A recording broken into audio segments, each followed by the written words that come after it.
বিসমিল্লাহির রহমানির রহিম। আসসালামু আলাইকুম রহমতুল্লাহ। ভাই সাথী, আমাদের 5 নম্বরে আলোচ্য বিষয় ছিল যে আল্লাহ সুবহানাহু ওয়া তাআলা জান্নাত দিবে 10 গুণ বড়, তো কী হব। এখন আমাদের 7 নম্বরে আলোচ্য বিষয় যে মহা বিচার মানে কোথায় হবে, চূড়ান্ত যে বিচার হবে সে বিচার মানে কোথায় হবে সেই সম্পর্কে আজকে আলোচ্য বিষয়। অনেকে বলে যে বিচার কী হবে, যা হবে দুনিয়াতে হবে, আখিরাতে সব কী হবে, নাউজুবিল্লাহ। তো এই সম্বন্ধে বিস্তারিত তোমার কথা। তো ভাই কথা হচ্ছে যে আসল যে বিচার, হ্যাঁ সেটা হবে আখিরাতে। দুনিয়াতে আসল বিচার হবে না গো। দুনিয়াতে বিচার করার জায়গা না। দুনিয়াতে বিচার কার হবে? গরিব মানুষের বিচার হবে, যা টাকা নাই, পয়সা নাই, লোক নাই, তাদের হবে বিচার। আর বড় লোকরা কি অন্যায় করলেও তাদের বিচার হবে না। এই হচ্ছে মানে কি দুনিয়াটা কেমন দেখেন। যদি একটা মানে গরিব মানুষের সাধারণ ছেলে একটা জামা উল্টো করে গাড়িতে মানে পড়ায় যায়, তো মানুষে কি বলবে, পাগলা খাপা। আর ওই যদি একটা মানে কোটিপতি ছেলে যদি একটা জামা উল্টে গিয়ে মানে গাড়িতে মানে পড়াতে আসে, তো লোকে দেখলে কি বলবে, এটা স্টাইল, এটা কি এখন এটা 2025 সালের স্টাইল, মানে এটাই বলবে। তার মানে কি বিচার হবে না, মানে ভালো মন্দ মান বিচার হবে কাদের, মানে গরিবদের হবে। বড় লোকদের কোনো নির্মাণ হবে না। বড় লোক অন্যায় করলেও কি তারা মানে কিছু হবে না কেউ। আজকে আমার মানে গিয়ে দেখেন জেলখানাতে, হ্যাঁ অনেক মানুষ তারা কি বিনা অপরাধে জেল খাটছে, বিনা অপরাধে জেল খাটছে। আর যে মানে অপরাধী আসল সে মানে ঘুরে বেড়াচ্ছে গায়ে হাওয়া দিয়ে, ওর কোনো বিচার হয়নি গো। এর কোনো নমুনা আছে কিনা? আছে। অতএব এই দুনিয়াতে আসল বিচার হবে না। আসল যে বিচার হবে সেটা হচ্ছে আখিরাতে। আল্লাহ পাক কিয়ামতের মাঠে বিচার করবে। কিন্তু আমরা তাড়াহুড়া করি, আমরা কি বলছি যে এত অন্যায় করছে, কই বিচার তো কিছু হয়েছে না গো। তো ভাই সাথী, এর সঙ্গে সঙ্গে বিচার হবে না। এই দুনিয়াটা পরীক্ষার জায়গা। এতে 60, 70, 80 বছরের জিন্দগি না, এ পুরোটা হিসেবে পরীক্ষা। আল্লাহ পাক দেখতে চায় যে কে উত্তম আমল করে আর কি আল্লাহকে ভয় করে চলে, এটা হচ্ছে পরীক্ষা। এবার পরীক্ষার হলে কিন্তু রেজাল্ট দেওয়া হয় না, হয় কি মানে সময় লাগে, তারপরে কি রেজাল্ট দেওয়া হয়। তো যে মহাবিপদ মানে বিশ্বাস, সেটা আখিরাতে কিয়ামতের দিন, সেটা মানে বিচারের দিন। মনে করেন যে এই দুনিয়াতে যদি কোনো মানুষ মানে খুন করে, তো যদি মানে কি বিচার যদি হয়, মনে করেন যে খুন করেছে, খুনের বদলে খুন, তো এই মানে বিচার সঙ্গে সঙ্গে মানে হয়ে যায় কি, সঙ্গে সঙ্গে হয় না গো। যে মহল্লায় অন্যায় করেছে সে মহল্লা মানে বিচার হয় না। বিচার কোথায় হয়? বিচার হয় কোথায়, মানে কোর্টে বিচার হয়। কোর্টে নির্দিষ্ট একটা দিন থাকে, সে দিনে হয়তো 1 মাস, 6 মাস, 1 বছর, অনেক কি 2 বছর মানে লেগে যায়, মানে বিচার মানে পেতে বিচার হইতে 2 বছর সময় লেগে যায়। মানে দুনিয়ার এই মানে বিচার, সামান্য দুনিয়ার বিচার। তো যেটা মানে মহাবিচার, দুনিয়ার সমগ্র মানুষ আলাদা হিসাব নিবে, বিচারগুলো ফেটে মানে এই হটকে সঙ্গে হয়ে যাবে। অতএব সঙ্গে সঙ্গে বিচার হবে না। বিচার তো নির্দিষ্ট দিনে, কিয়ামতের দিনে বিচার হবে। সেদিন আল্লাহ পাক প্রত্যেকের সঠিক বিচার করবে। যেটা অন্যায় সেটা আমি করলে অন্যায়, কোনো কোটিপতি করলেও অন্যায়, শিক্ষিত করলেও মানে অন্যায়, গরিব লোক করলেও অন্যায়, এবং প্রত্যেকটা অন্যায়ের বিচার মানে কি সূক্ষ্ম আল্লাহ পাক মানে নিবে। আল্লাহ পাক কি বলছে, আমি যারা থেকে যারা মানে কি বিচার করব। যদি কেউ যারা পরিমাণ মানে গুনাহ কাজ করে তবুও সে দেখতে পাবে, আর কেউ যদি যারা পরিমাণ কি নেকির কাজ করে তবুও সে দেখতে পাবে। কাহরের প্রতি জুলুম করা হবে না। ওই জন্য ভাই সাথী, আমাদেরকে মনে রাখতে হবে কি যে দুনিয়াতে বিচার আসল হবে না। আসল যে বিচার সেটা হবে আখিরাতে। আল্লাহ পাক করবে সেটা মানে ওই কিয়ামতের দিনে। দুনিয়াতে আসল বিচার হবে না, এবং দুনিয়াতে আসল বিচার করতে মানে পারবেও না। যদি কোনো ন্যায়পরায়ণ বাদশাহ মানে থাকে, তবুও এই দুনিয়াতে আসল মানে বিচার করতে পারবে না। কেন পারবে না? এই দুনিয়াটা বিচারের জায়গায় তো না। আসল বিচার হবে আখিরাতে। দুনিয়া কেমন করে মানে বিচার করবেন, মানে সঠিক বিচার। তো মনে করেন যে মানুষ খুন করেছে, তো কি খুনের মধ্যে খুন, তো একটা মানে মানুষ মারা গেলে কি তার মানে ফাঁসি হবে, মনে করেন। তো একটা মানুষ যদি 1 লক্ষ মানুষকে হত্যা করে, কেউ যদি 100 মানুষকে মানে মানে কতল করে, তাহলে সেই মানে ব্যক্তির শাস্তি মানে কী হবে? আপনি কি পারবেন ওই ব্যক্তিকে 100 বার মানে মৃত্যু মানে দণ্ড দিতে পারবেন? যে মানে 1 লক্ষ মানুষ খুন করেছে তাকে 1 লক্ষ বার মৃত্যু দিতে, এটা কি সম্ভব হবে? সম্ভব হবে না। অতএব এই দুনিয়াটা বিচারের জায়গা না। আসল যে বিচার সেটা হবে আখিরাতে। হ্যাঁ, কিয়ামত মাঠে মহাবিচার হবে, সেজন্য সব প্রত্যেকে আমরা বিচার করবে। আজ দেখেন যে 2025 সালে যে ঘটনা ঘটলো, প্রায় 26,000 মানে মানুষের চাকরি মানে বাতিল মানে করা হলো। এরা কি সবাইকে অপরাধী? সবাই তো অপরাধী না। হয়তো শতকরা হয়তো কি 30টা হয়তো চাকরি হয়তো কি মানে ঘুষ দিয়ে হয়েছে, এটা হলো অপরাধী, কিন্তু বাকি যে 70 জন তারা কি নিরপরাধ, তারা কি যে বিনা কারণে মানে তারা ক্ষতিগ্রস্ত হলো, এর ক্ষতি মানে পূরণ মানে কে দেবে? অতএব এটা কিন্তু মানে চূড়ান্ত বিচার না, এই আসল বিচার না। কিন্তু আসল অপরাধী কে? আসল অপরাধী তো যে অফিসে মানে ঘুষ নিয়েছে, কিন্তু তার কোনো বিচার হলোই রাখো, সে কিছু মানে বেগ বুঝতে পারলো রাখো, কিন্তু সাধারণ মানুষের কি হলো, এদের মানে বিচার হলো, যে টাকা গেল, এদের মানে সময় গেল, কি অনেক মানে ক্ষতি হয়ে গেল, যারা মানে চাকরিতে মানে পেয়েছিল, গরিব মানুষ অসহায়, এদের মানে বিচার হলো, এরা মানে কষ্ট পেল, ভোগান্তি এদের হচ্ছে, কষ্ট এরা পাচ্ছে, পরিবার এদের কাঁদছে, কিন্তু যারা মানে অফিসে মানে ঘুষ নিয়েছে তাদের কিন্তু বিচার কিছুই হয়নি গো, তারা কিন্তু গায়ে হাওয়া দেওয়ার আরামে আছে, ওদের 1 টাকারও মানে ক্ষতিপূরণ নেওয়া হয়নি বা বিচার করা হয়নি, এটাকে মানে বিচার হলো। দুনিয়ার বিচার কেমন? এক দইয়াল্লাহ, বুঝলেন, এক দইয়াল্লাহ দই বেচতে গিয়েছে এক মণ্ডলে বাড়তে, দেশে মণ্ডলে বাড়তে, সে দইগুলো জায়গায় রেখে মানে মণ্ডলের সঙ্গে গল্প করছে, মণ্ডল রসিক মানুষ, কথাবার্তা বলছে, আর ওই মণ্ডলে বাড়তে ছিল একটা ছাগল আর একটা মানে পোষা মানে বান্দর।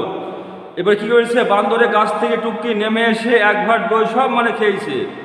1 ভাঁড় দই মানে খাওয়ার পরে ওই মানে খালি মানে মানে ভাঁড়টা ওই ছাগলের সম্মুখে দিয়েছে, দেওয়ার পরে টুকিরে গাছে উঠি মানে বসে আছে, হাতের মধ্যে মাথা ঢুকিয়ে দিয়ে একদম মানে বসে আছে সে মানে বান্দরটা। আর ওই ছাগল মানে ওই দইয়ের ভারে মানে মুখ দিয়েছে, দেওয়ার পরে কি শিঙে মাথা মানে বেঁধে গেছে, দিয়ে মানে ঘাড় লড়াচ্ছে আর মানে ব্যা ব্যা ব্যা মানে এমন মানে আওয়াজ করছে। আর মানে সে মণ্ডল আর সে দইয়ালা তাকে দেখছে এই অবস্থা, যে দই সব মানে খেয়ে ফেলছে। এবার এই মানে দৃশ্য দেখে সে যে মানে মণ্ডল, সে তার উত্তম মধ্যম কিছু মানে ছাগল মানে দিল, মারপিট একটু করলো। এবার দইয়ালা মন খারাপ, যে আমার ক্ষতি হয়ে গেল। মণ্ডল বললো, ঠিক আছে আপনি চিন্তা করবেন না, আমার ছাগলে খেয়েছে তো আমি এর মানে ক্ষতিপূরণ দিচ্ছি। তো টাকা গেল কা মানে মণ্ডলে, আর মার খালো কি মানে ছাগলের। কিন্তু আসল যে মানে দোষী যে অপরাধী যে মানে কি মানে দই মানে খেয়েছে, তার কিন্তু একটুও বিচার হয়নি, সে কে টুককে গাছে উঠে মানে বসে আছে। তোমার দুনিয়া বিচার এরকম, এটা আসলে একটা গল্প, কিন্তু বাস্তবে দুনিয়ায় এরকমই মানে বিচার হচ্ছে, যারা ঘুষ খেয়েছে তাদের কোনো মানে কি বিচারই হয়নি, হলো না। আর সাধারণ মানুষের কি মানে কষ্ট মানে পেরেশানি। অতএব এই দুনিয়াতে ভাই বিচার হবে না, আসল যে বিচার সেটা হবে আখিরাতে। আল্লাহ পাক মানে কি যারা পরিমাণ আল্লাহ পাক মানে বিচার করবে, কারো প্রতি কোনো জুলুম অত্যাচার করা হবে না। আমি করলে অন্যায়, হ্যাঁ, ও কোটিপতি করলেও অন্যায়, বাদশা করলেও সেটা অন্যায়, ও হাফিজ কারি মৌলানা মুফতি করলে সেটাও মানে অন্যায়। কিন্তু আমরা কি করি, যে সাধারণ মানুষ করলে সে অন্যায় মানে বলি, এর বিচার হয়, কিন্তু কি বড় বড় মানুষের বিচার হয় না। আমরা কাঁধে খেয়ে আমরা চোর বলি, যারা হয়তো মাঠে মানে পটল চুরি করলো, বেগুন চুরি করলো, কারো আমরা পকেট থেকে 1000 টাকা মানে চুরি করলো, এ দেখে আমরা চোর বলি, এতে আমরা বিচার করি। মাঠে পটল মানে চুরি করি, এই চোরকে আমরা গাছে বেঁধে মানে পিটাই করি। আর যারা মানে কি চেয়ারে বসে মানে কলম ঘুরিয়ে লাখ লাখ টাকা মানে জনগণে নষ্ট করছে, আত্মসাৎ করছে, লাখ লাখ টাকা মানে ঘুষ নিচ্ছে, এদের কিন্তু আমরা স্যার বলি, মানে সম্মান দিই, স্যার এদেরকে সম্মান দিই, এরা মানে লাখ লাখ টাকা মানে এটা বড় চোর।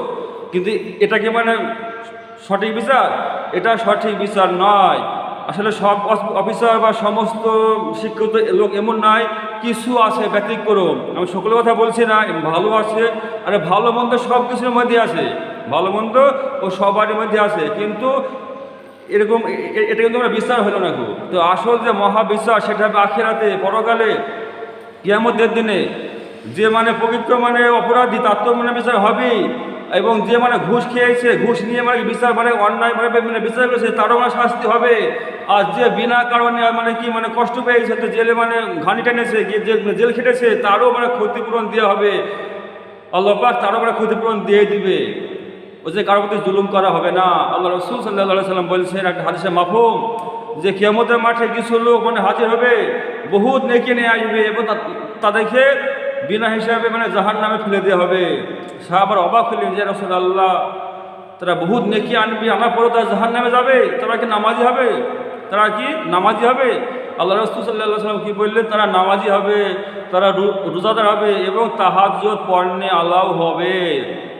তো এমন কেন হবে?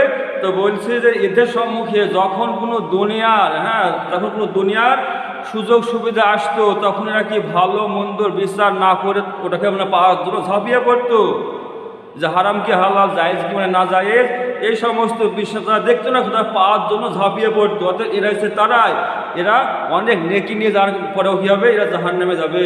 তবে এই সমস্ত মানুষগুলো একটা জাহান্নাম মানে যাবে, জাহান্নামে পড়বে, পড়ার পরে কী হবে, ওরা জাহান্নাম থেকে বেঁচে একদিন না একদিন জান্নাতে আসবে। যেহেতু এরা মুসলমানের নামাজ পড়েছে, হ্যাঁ, এই জন্যে এরা জাহান্নামে মানে খেটে মানে পাপ মানে ক্ষয় করি এরা জাহান্নাম থেকে মুক্তি মানে পাবে, কারণ এরা নামাজি। একসময় এমন হবে যে জাহান্নামে মানে পড়ছে কাফের বেঈমান, যারা ঈমান নাই তারাও জাহান্নামে পড়ছে, মুমিন মানে হয়তো গুনাহের কারণে এরাও মানে জাহান্নামে মানে পড়ছে। তো যারা কাফের বেঈমান অবিশ্বাসী তারা বলবে যে তোমাদের ঈমান কি কাজে আসলো, তোমরা তো মানে নেক কাজ করেছিল, তোমার নামাজ পড়েছিল, তোমরা মুসলমান ছিল, ঈমানদার ছিল, তোমরা কেন তোমরা জাহান্নামে এসছো? আমরা না হয় নামাজের মধ্যে মানে মানে ছিলাম না, আমরা আল্লাহকে মানে মানিনি, শিরক করেছি, আমরা মানে জাহান্নামে, এটা তো ঠিক আছে, কিন্তু তোমরাও কিন্তু জাহান্নামে আসলা, এমন মানে কথাবার্তা আমরা চলবে। এমন তো অবস্থা কী হবে, ওদের মানে গুনহার মানে কি সমস্ত মানে মাফ হবে, হ্যাঁ, ওদের মানে সে মানে শাস্তির মেয়াদ শেষ হবে, তখন এদেরকে আল্লাহ পাক মানে মুক্তি মানে দান করবে, এদেরকে জাহান্নাম থেকে বাঁচিয়ে জান্নাতে নিয়ে যাবে। তখন ওই সমস্ত বেঈমানরা কি বলবে, যারা অবিশ্বাসীরা কি বলবে যে হায় আফসোস, আমরা যদি ইমানদার হইতাম, যদি আমরা নামাজি হইতাম, তাহলে অবশ্যই আজকে আমরাও মুক্তি পেতাম। তারা কিন্তু এই আফসোস করবে, এদের আফসোস আরও বহুগুণ মানে বেড়ে যাবে যে আজকে আমরা ইমানদার হইলে আমরা আজকেও মুক্তি পেতাম। কিন্তু এদের কোনো মুক্তি নাই, কেন এরা হচ্ছে বেঈমান, এরা শিরক করেছে, এরা ঈমান আনেনি। এদের সম্বন্ধে বলা হয়েছে ফি নারে জাহান্নামা খালিদিনা ফিহা, এরা আবাদান আবাদান আবাদান জাহান্নামে থাকবে, এদের কোনো মুক্তি নাই। কিন্তু এরা মুমিন বান্দা হবে, তারা নামাজি হবে, দিনদার হবে, যদি যে কোনো ভুলের কারণে জাহান্নামে যায় তবুও কি এরা একদিন না একদিন মুক্তি মানে পাবে। ওই জন্য ভাই সাথী, আমাদেরকে নামাজি তো অবশ্যই মানে হইতেই হবে। তারপর আর একটা হাদিস মানে এমন আছে যে একসময় জান্নাতীরা বলবে যে আল্লাহ আমরা জাহান্নাম দেখতে যাবো, তো জান্নাতীরা জাহান্নামে গেল, এরা কিন্তু মানে পড়বে না, এরা মানে ভালো থাকবে, এদের জাহান্নামের আগুন মানে পড়তে পারবে না, এদের জন্য জাহান্নামের আগুন হারাম করা হয়েছে। তো জান্নাতীরা মানে জাহান্নামে ঘুরবে বেড়াবে, দেখবে যে কিছু মানুষ তারা জাহান্নামে মানে পড়ছে, এত মানে কষ্ট পাচ্ছে যে এতে মানে নারী ভুল মানে বেরিয়ে মানে যাতার মানে গাধার মতো মানে ঘুরছে, মানে চক্কর খাটছে, লারি ভুল চারপাশে মানে ঘুরছে। এবং এদেরকে দেখে এই জান্নাতীরা বলবে কি বাবা তোমরা এখানে কেন এসছো, তোমরা এখানে কী কিনে আসলে, আমরা তো তোমাদের কথাবার্তা শুনি, তোমাদের কথা বলতে আমল করি, আমরা জান্নাতে পৌঁছে গেছি, আর তোমরা এখানে আমরা পড়ে আসছো কী ব্যাপার? তখন ওরা কী বলবে যে আফসোস, আমরা তো তোমাদেরকে নসিহত করেছি বলেছি, কিন্তু আমরা নিজেরা সেই মতো আমল করিনি, যার জন্য আজকে আমাদের এখানকার জায়গা হয়েছে। ওই জন্য ভাই সাথী, কাহুরের প্রতি মানে ছাড় দেওয়া হবে না, যে অন্যায় করেছে সে সমস্ত অন্যায় শাস্তি সে পাবি, কিন্তু বিচার এখন দুনিয়াতে হবে না, বিচার তো আখিরাতে হবে। তবে হ্যাঁ, দুনিয়াতে কিছু কিছু হয়তো হতে পারে, হয়তো বালা মুসিবত বা কোনো কষ্ট আসতে পারে, কিন্তু এটা চূড়ান্ত বিষয় না। চূড়ান্ত যে বিষয় সেটা হবে আখিরাতে, কিয়ামতের দিন আল্লাহ পাক মনে করবে। ওই জন্য ভাই সাথে আমাদের এই বিষয়ে সতর্ক থাকতে হবে কি, যে মহাবিচার তো অবশ্যই হবে, আখিরাতে হবে। ওই জন্য দুনিয়া তাড়াহুড়া করলে হবে না, যে এত অন্যায় করছে তুই বিচার তো কিছুই হচ্ছে না গো, হ্যাঁ, মসজিদে ঘড়ি মানে চুরি হয়ে গেছে, মসজিদে টাকা চুরি হয়েছে, বিচার হচ্ছে না, দেখতে পাচ্ছেন গো, এরকম তাড়াহুড়া করলে কিন্তু মানে হবে না। ওই জন্য মহাবিচার হবে আখেরাতে, হ্যাঁ, দুনিয়াতে মহাবিচার হবে না। ওই জন্য আমাদের ধোকায় মানে পড়লে হবে না খো, হ্যাঁ, হাই হুতাশ করলে হবে না খো, বিচার তো প্রত্যেকের হবে। হ্যাঁ, যে জুলুম করছে তারও আমরা বিচার হবে, যে জুলুম মানে সহ্য করছে বিনা কারণে তারও মানে সে বদলা সে মানে পাবে, অবশ্যই মানে বদলা পাবে। আল্লাহ পাক কার প্রতি জুলুম মানে করবেন, আল্লাহ পাক জালেম নয়। ওই জন্য আমাদের সবুর করতে হবে। আজকে যারা আমরা অসহায় হয়তো মার খাচ্ছি, জুলুমের শিকার হয়েছি, আমরা সবুর করি। যে জালে মানে জুলুম করছে সে মানে ক বছর মানে জুলুম মানে করবে, খুব বেশি না হয় 80 বছর মানে জুলুম করলো, না 100 বছর গিয়ে মানে জুলুম করলো, অত্যাচার করলো। আর যে মানে কি মানে অসহায় যে মানে জুলুম মানে সহ্য করছে গরিব মানুষ, সে না হয় 100 বছর মানে কি কষ্ট করলো, কিন্তু যদি মানে ওই কষ্টের মধ্যে থেকেও হ্যাঁ আল্লাহর সন্তুষ্টি নিয়ে আল্লাহর হুকুম মানে পুরো করে যেতে পারে, তো কী হবে, আখিরাতে আবাদান আবাদান জিন্দগি সে কি ছিল সুখময় জান্নাতে পৌঁছে যাবে। আর যে জালেম, যে দুনিয়াতে কি মানে টাকা পয়সা, হ্যাঁ, মানে সৈন্য সম্মতি বলে যে মানে জুলুম করেছে, মজা উড়িয়েছে, সে কী হবে, সে মৃত্যুর মানে পরে আখিরাতে অনন্তকাল সে জাহান্নামে গ্রেপ্তার হয়ে যাবে। ওই জন্য ভাই সাহিত্য আমাদেরকে ধোকায় বললে হবে না গো, বিচার তো প্রত্যেকের হবে, চূড়ান্ত বিচার হবে, মহাবিশ্ব সেটা হবে আখিরাতে, এই দুনিয়াতে বিচার হবে না গো। ওই জন্য আমাদের তাড়াহুড়া করলে হবে না গো, আমাদের তাড়াহুড়া করলে হবে না, যে বিচার নির্দিষ্ট জায়গাতে নির্দিষ্ট মানে সময়ে বিচার হয়। দুনিয়ার বিচার মানে এখানে হয় না, কোর্টে হয়, তাই না? সে সরকারের যে কর্মকর্তারা থাকে ওরা মানে বিচার করে, যে এলাকায় অন্যায় হয়েছে সেই এলাকার সমস্ত মানুষের সম্মুখে বিচার হয় এমন কিন্তু হয় না, হয় কি হয় না? অনুরূপভাবে আল্লাহ সুবহানাহু ওয়া তাআলা মহাবিচার মানে করবে সে আখিরাতে কিয়ামতের মাঠে, সেদিকে সমস্ত মানুষ থাকবে। হযরত আদম আলাইহিস সালাম থেকে নিয়ে মানে পৃথিবীর শেষ পর্যন্ত সমস্ত মানুষের সম্মুখে আল্লাহ পাক বিচার করবে, মহাবিচার। সেই দিন সম্বন্ধে ভয় মানে রাখতে হবে। আল্লাহ পাক বলছে তোমরা ওই দিনকে ভয় করো যে দিন কোনো পিতা কোনো পুত্রের কাছে আসবে না, হ্যাঁ, কোনো মা তার সন্তানের কোনো উপকার আসবে না। সকলে বলবে কি আমার কি হবে, আমার কি হবে, আপন আপন মানে হিসেবের জন্য সে মানে কি ব্যতিব্যস্ত হয়ে থাকবে। ওই জন্য নিজের জন্য মানে কি তৈরি হয়ে যাবে, ইমান আমল মানে বানাতে হবে। দুনিয়াটা 60 বছরের জিন্দগি, খুব বেশি 80 বছর। ওই জন্য দুনিয়ার ধোকায় না পড়ি, দুনিয়া সবুর করি। সবুরকারী বদলা আল্লাহ উত্তম মানে দান করবে, সবুরকারী বদলা আল্লাহ উত্তম মানে দান করবে। আমরা প্রত্যেকে এই বিষয়ে আমরা সতর্ক থাকবো এবং আমরা প্রত্যেকে এই মানে খেয়াল রাখবো যে ইনশাল্লাহ আমাদের প্রত্যেকে বিচার আখিরাতে অবশ্যই হবে। দুনিয়াটা বিচার করে আমার জায়গা না, দুনিয়া পরীক্ষা জায়গা, এটা পরীক্ষার সেন্টার, পরীক্ষার হল। আসল যে চূড়ান্ত বিশ্বাস সেটা আল্লাহ সুবহানাহু ওয়া তাআলা করবেন কিয়ামতের মাঠে। আল্লাহ আমাদের প্রত্যেককে এই বিষয়টাকে সঠিকভাবে বোঝার তৌফিক দান করুন, আল্লাহুম্মা আমিন। বা সাথে আমাদের 7 নম্বর পার্টিতে আলোচ্য বিষয় আসছে, সেটা হচ্ছে এটা যে আল্লাহ সুবহানাহু ওয়া তাআলা, হ্যাঁ, আমাদেরকে কি জন্য দুনিয়া মানে পাঠিয়েছে, আমাদেরকে বিশ্ব মানবের কল্যাণের জন্য মানে পাঠিয়েছে। আমাদের সেই বিশ্ব মানবের কল্যাণটা কী হবে এই সম্পর্কে বিস্তারিত কথা আসছে, আপনারা দেখতে থাকুন। ওয়া মা আলাইনা ইল্লাল বালাগ।